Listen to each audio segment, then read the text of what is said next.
আর এই মুহূর্তে যে খবরে নজর রাখতেই হচ্ছে, কলকাতা থেকে উঠে গেল তৃণমূলের পার্টি অফিস, খালি করে দেওয়া হচ্ছে তৃণমূলের সদর দপ্তর। আরো একবার জানাবো আপনাদের, কলকাতা থেকে উঠে গেল তৃণমূলের পার্টি অফিস, খালি করে দেওয়া হচ্ছে তৃণমূলের সদর দপ্তর।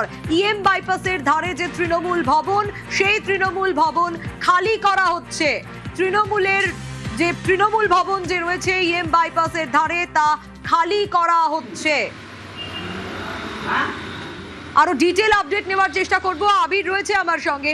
আবির, 2021-এর বিধানসভা নির্বাচনের পর তৃণমূল কংগ্রেস সিদ্ধান্ত নিয়েছিল তাদের যে পুরনো তৃণমূল ভবন তপসিয়াতে রয়েছে সেটিকে সংস্কার করা হবে, এবং তখন মেট্রোপলিটনে একটি বাড়ি ভাড়া নেওয়া হয়, যেটি গত কয়েক বছর ধরে অস্থায়ী তৃণমূল কংগ্রেস ভবন হিসাবে কাজ করছে, যেখানে বিভিন্ন সময় তাদের নেতারা বসতো, সাংবাদিক সম্মেলন হতো, এবং সুব্রত বক্সী তিনি মূলত সেই ভবনটা জয়প্রকাশ মজুমদারকে সঙ্গে নিয়ে বসতেন। তুমি জানো যে নির্বাচনের ফল ঘোষণা হওয়ার পর এই বাড়ির যিনি মালিক ডেকোরেটর মন্টু সাহা, তাদের তরফ থেকে জানানো হয় যে বাড়িটিকে ছাড়তে হবে। তার কারণ হিসাবে তারা বলেন যে নির্বাচনের ফল ঘোষণার পরও এই বাড়িকে লক্ষ্য করে পাথর ছোড়া হয়েছে, নানা ধরনের ঘটনা ঘটেছে, তাদের বাড়ির ক্ষতি হতে পারে, এবং তারা ভাড়া দিয়েছিলেন। এই পরিস্থিতিতে তারা মনে করছেন যে তারা তাদের বাড়ি ফেরত নিয়ে নেবেন। তো তৃণমূল কংগ্রেসের তরফ থেকে প্রথমে বলা হয় যে তাদের সঙ্গে চুক্তি রয়েছে এবং তারা যথাযথ চুক্তি মেনেই চলছে। এই মুহূর্তে অন্য বাড়ি যতক্ষণ না পর্যন্ত নিশ্চিত করা হচ্ছে ততক্ষণ পর্যন্ত বাড়ি সরানো বা সেখান থেকে ভবনের কাজ সরানোটা মুশকিল হয়ে পড়বে। পরবর্তী সময় আবারও দেখতে পাওয়া যায় যে যারা বাড়ির মালিক তাদের তরফ থেকে যাওয়া হয় সেখানে গিয়েও তারা আবার কথা বলে আসে, এবং এরপর আমরা জানি যে চন্দ্রিমা ভট্টাচার্য এবং কুণাল ঘোষ তারা দুজন যান থানাতে, এবং থানাতে গিয়ে তাদের তরফ থেকে প্রগতি ময়দান থানায় অনুরোধও করে আসা হয় যেন তাদের অনুমতি ছাড়া যেন কোনো জিনিসপত্র ভবন থেকে বার না করা হয়, তবে তারা সম্পূর্ণ সহযোগিতা করবেন।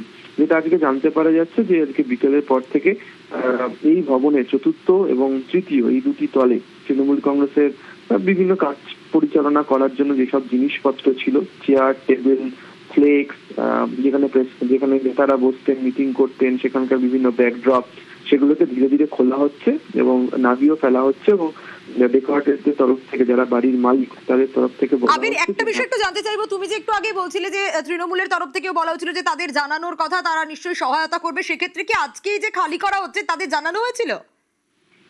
দেখো, তৃণমূল নেতৃত্বের যারা এই ভবন পরিচালনার দায়িত্বে থাকতেন, এখন যদিও আগের মতো করে ভবন পরিচালনা হয় না, তাদের বেশ কয়েকজন উপস্থিত ছিল বলে আমরা জানতে পেরেছি, এবং তাদের উপস্থিতিতেই চতুর্থ এবং তৃতীয় তল থেকে এই সমস্ত সেগুলোকে নামিয়ে আনা হচ্ছে এবং এই বাড়ি ধীরে ধীরে খালি করে দেওয়া হচ্ছে।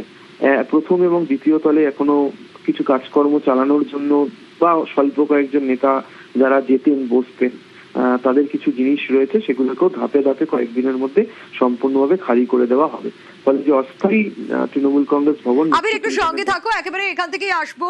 বাড়ির মালিক মন্টু সাহা তিনি কি জানিয়েছেন শোনাবো। রোগটা ছিল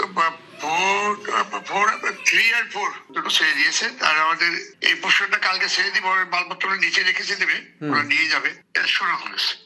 আর যেটা বলেছে আমাকে মাস 2 টাইম দিয়েছিল, তারপরে তো 1 মাস হয়ে এলো, প্রায় 1.5 মাস হয়ে 1.5 মাস বাকি আছে। হলে ওরা যে বলেছে 4th and 3rd, 4th।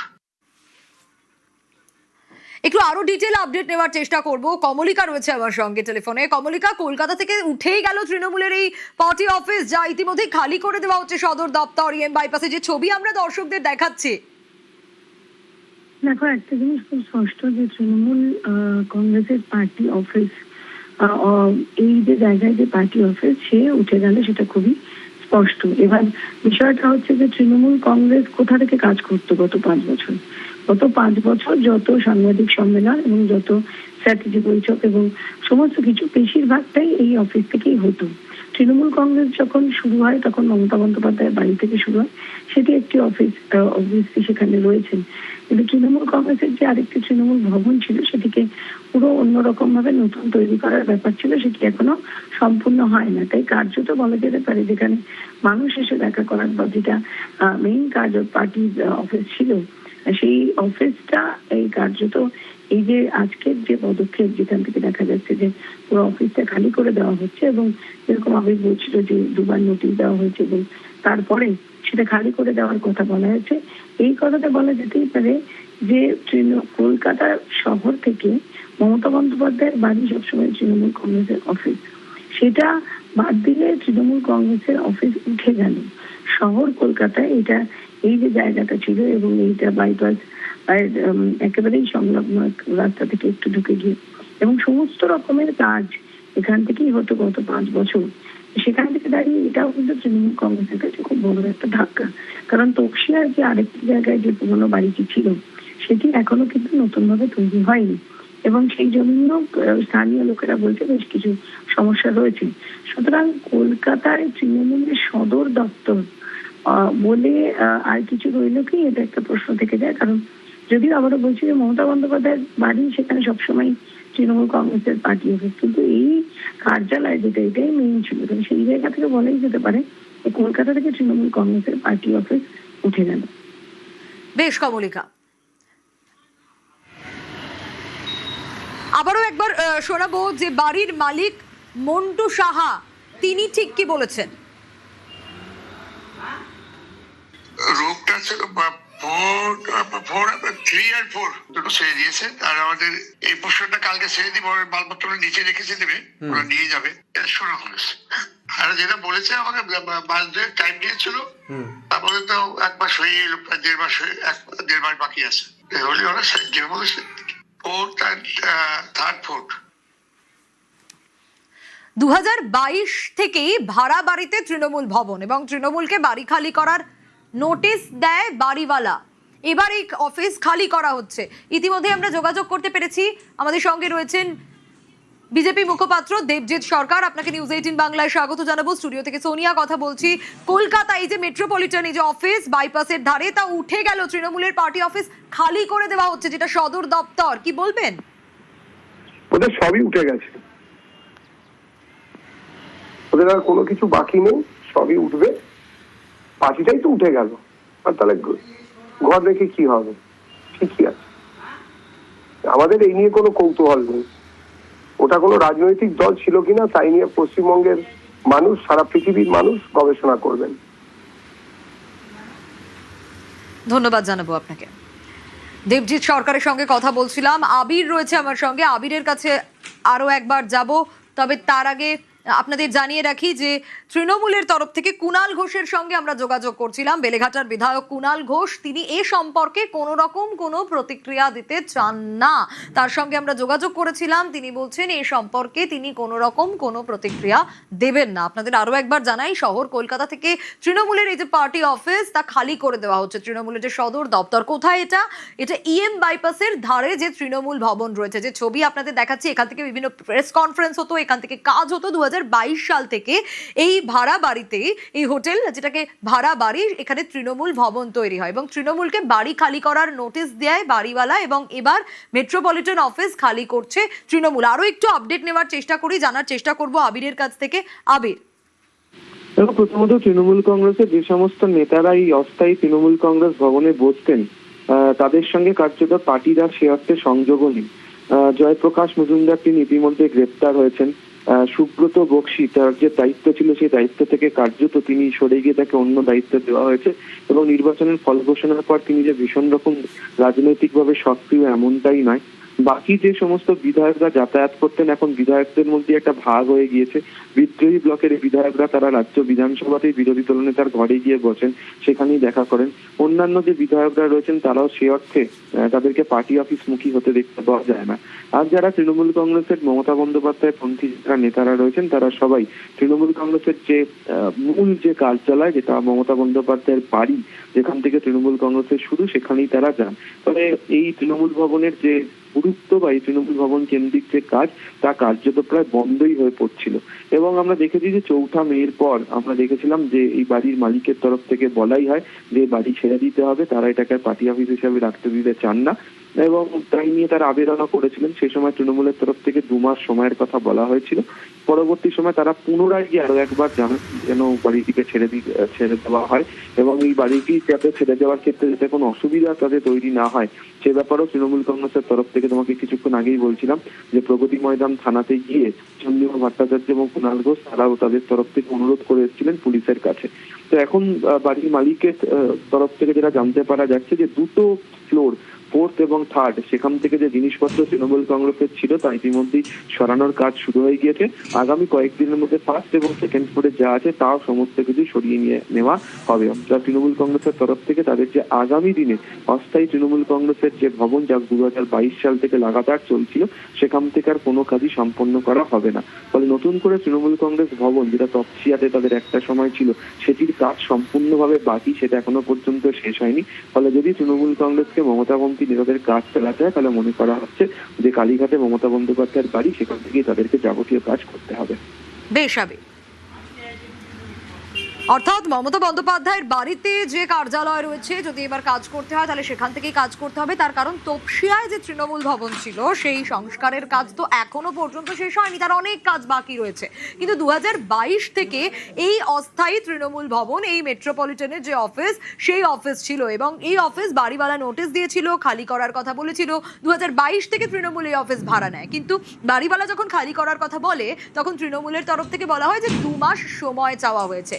কিন্তু এবার তৃণমূল ভবন খালি করার কাজ হচ্ছে, 3rd ফ্লোর আর 4th ফ্লোর খালি করার কাজ হচ্ছে। ঠিক যেমনটা বাড়িওয়ালা মন্টু সাহা তিনি বলছিলেন আর কয়েকদিনের মধ্যেই এই 1st ফ্লোর আর 2nd ফ্লোর সেটাও খালি করে দেওয়া হবে। রূপটা ছিল 3 আর 4 দুটো ছেড়ে দিয়েছে। আর আমাদের এই পোর্শনটা কালকে ছেড়ে দিব, মালপত্র নিচে রেখেছে দেবে, ওরা নিয়ে যাবে। এটা শোনা হয়েছে।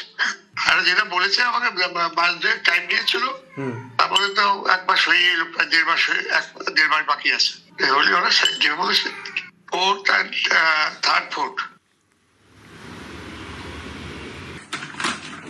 যে ছবি আপনাদের দেখাচ্ছি তৃণমূল ভবন যা খালি করে দেওয়া হচ্ছে, ইএম বাইপাসের ধারে অস্থায়ী তৃণমূল ভবন। তবে যেমনটা আবির আমাদের জানাচ্ছিলেন যে এই তৃণমূল ভবনে যেসব নেতারা কাজকর্ম করতে আসতেন এখন আর কোনোভাবেই তাদের সঙ্গে দলের সে অর্থে কোনো রকম সংযোগ নেই। যেমন জয়প্রকাশ মজুমদার তিনি ইতিমধ্যে জেলে রয়েছেন, অনেকেই যারা মেজরিটি পার্টিতে রয়েছে সেই জায়গায় অনেকে চলে গেছেন এবং কলকাতা থেকে বলা যায় যে উঠে গেল তৃণমূলের এই পার্টি অফিসটা। ছবি অন্তত সে কথাই বলছে, খালি করে দেওয়া হচ্ছে তৃণমূলের সদর দপ্তর। এই সদর দপ্তর হচ্ছে ইএম বাইপাসের ধারে, যদিও এটা অস্থায়ী ঠিকানা। 2022 সাল থেকে এখানেই এই তৃণমূল ভবন ভাড়া নেওয়া হয় তৃণমূলের তরফ থেকে এবং এটি কি হোটেল ছিল। তৃণমূলকে বাড়ি খালি করার নির্দেশ দেয় বাড়িওয়ালা এবং মেট্রোপলিটন অফিস খালি করছে। এবার তৃণমূল শুরু হয়ে গেছে তৃণমূল ভবন খালি করার কাজ। তার কারণ যখন বাড়ি ছাড়তে বলা হয়েছিল, তৃণমূল ভবন ছেড়ে দেওয়ার কথা বলা হয়েছিল, তখন বলা হয়েছিল তৃণমূলের তরফ থেকে 2 মাস সময় চাই। কিন্তু সে 2 মাস তো অনেকদিন অতিক্রান্ত হয়ে গেছে। আরো একটু ডিটেল আপডেট নেওয়ার চেষ্টা করি, কমলিকা রয়েছে আমার সঙ্গে। কমলিকা, দেখো, এই তৃণমূল পার্টি অফিস গত বলা যেতে পারে 2021-এর পর থেকে এখান থেকেই তৃণমূল কংগ্রেসের যে কাজ সেগুলো হতো। এখানে বেশ বৈঠক হতো, এখান থেকে সাংবাদিক সম্মেলন করা হতো, মিডিয়া সেন্টার হতো। তো এটা বলা যেতে পারে একটা মেইন কাজ করার জায়গা তৃণমূল কংগ্রেসের ছিল, যেটা উঠে গেল। অর্থাৎ এটা বলা যেতেই পারে যে এই যে জায়গাটা এটা মূলত কেন্দ্র করে এই সমস্ত কাজ এখান থেকে করা হতো তৃণমূল কংগ্রেসের।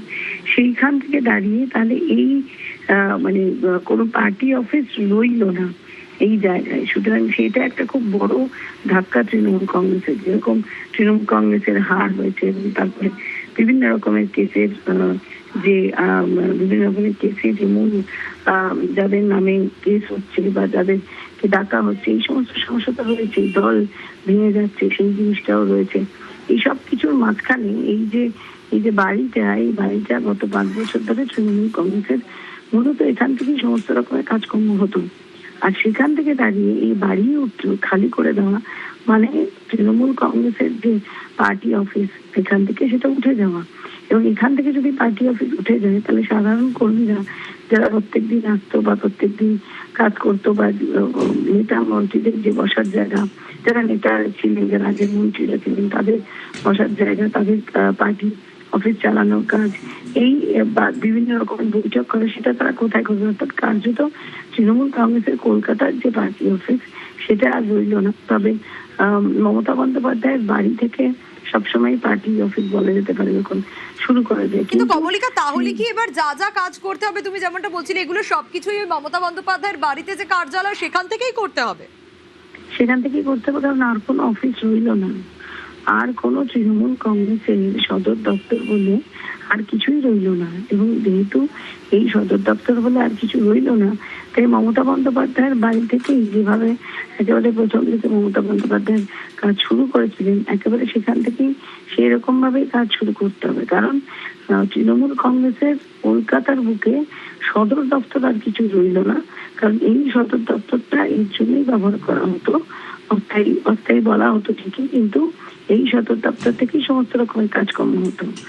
আর মমতা বন্দ্যোপাধ্যায়ের বাড়িতে প্রথম থেকেই মমতা বন্দ্যোপাধ্যায়ের বাড়ির পার্টি অফিস, কিন্তু কলকাতার বুকে সদর দপ্তর বলে যেখানে তৃণমূলের কর্মীরা যখন তখন যেতে পারবে, যখন তখন তাদের কাজ করতে পারবে, সেই কোনো পার্টি অফিস রইল না। এবং সেই জায়গা থেকে দাঁড়িয়ে এটা অত্যন্ত বড় একটা ধাক্কা তৃণমূল কংগ্রেসের জন্য।